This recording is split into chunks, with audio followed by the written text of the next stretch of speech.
महकै छौ छौरी सामान अपन धोले गई महकै छौ छौरी सामान अपन धोले सब कोई दह देलक तोहर गोले गोले सब कोई दह देलक तोहर गोले गोले महकै छौ छौरी सामान अपन धोले गई महकै छौ छौरी सामान अपन धोले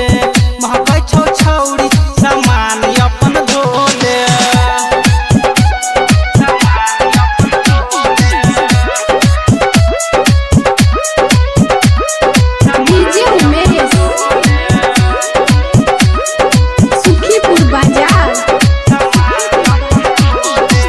छौरी छिहत्तरी नहीं बने पवित्र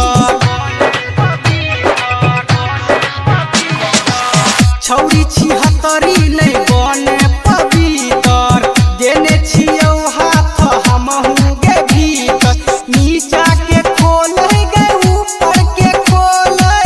नीचा के खोले गे ऊपर के खोले गे छौरी अपन बिचला तू खोल गए महकै छौ छौरी सामान अपन धोले महकै छौ छौरी सामान अपन धोले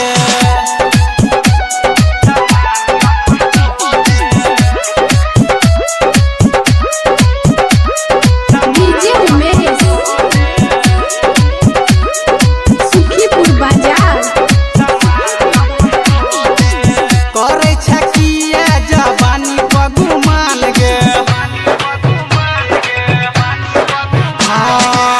करे छकिया जवानी पगुमान गे